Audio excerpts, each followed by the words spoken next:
Meet Uncle Sam. He has a lot of bills to pay. Almost $4 trillion worth every year.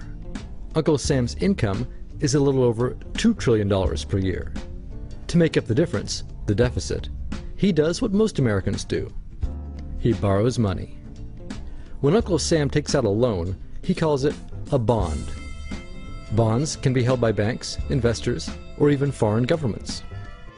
Uncle Sam has to promise to pay interest on these bonds, just as you do on any loan you take out. Ever think about paying your mortgage with your credit card? That's exactly what Uncle Sam does.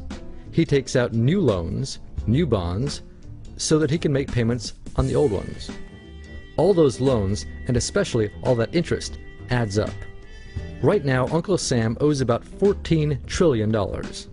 To put that in perspective, 14 trillion is about the same as the national GDP, the total value of all the goods and services produced by the American economy in an entire year.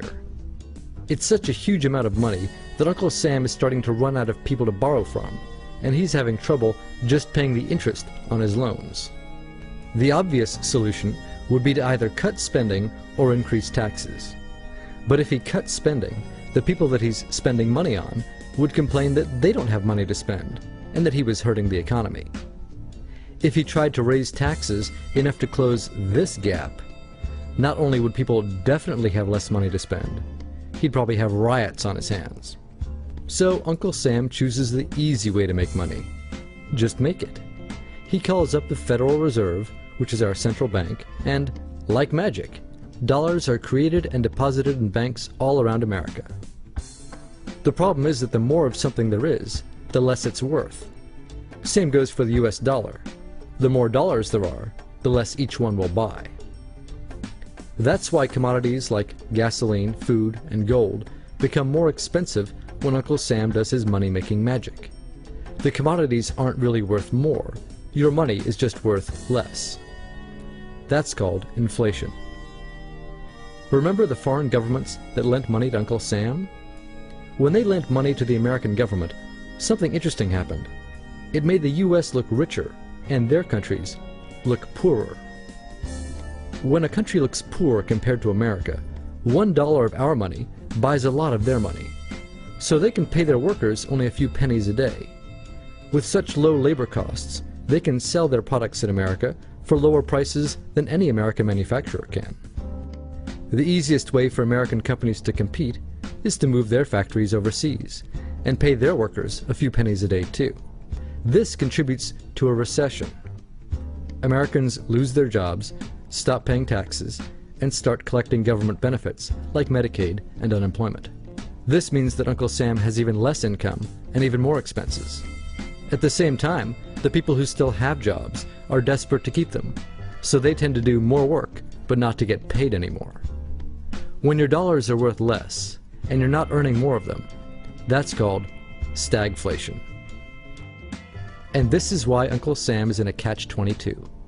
He can't raise taxes or cut spending without making the recession worse.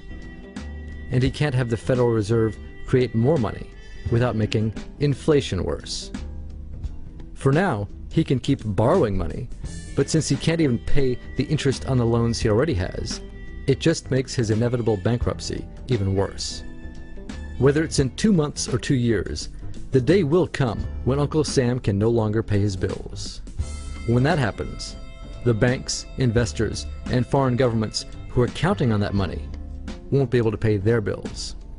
You see, just like Uncle Sam, governments, banks, and corporations don't actually have much money. Mostly, all they have is debt to each other. If one link in the debt chain stops paying, defaults, the whole thing falls apart. If investors can't pay their bills, corporations won't be able to pay their employees. If banks can't pay their bills, you won't be able to take out a loan, use a credit card, or even withdraw your savings. If foreign governments can't pay their bills, their own banks and corporations will have the same problems. That's called a global economic collapse. It's never happened before, so nobody really knows how bad it will be, how long it will last, or even how we'll eventually get out of it. The house of cards has already been built. There's no painless way to dismantle it now. All we can do is to educate each other about what's actually going on, and to prepare for what may be very extraordinary circumstances.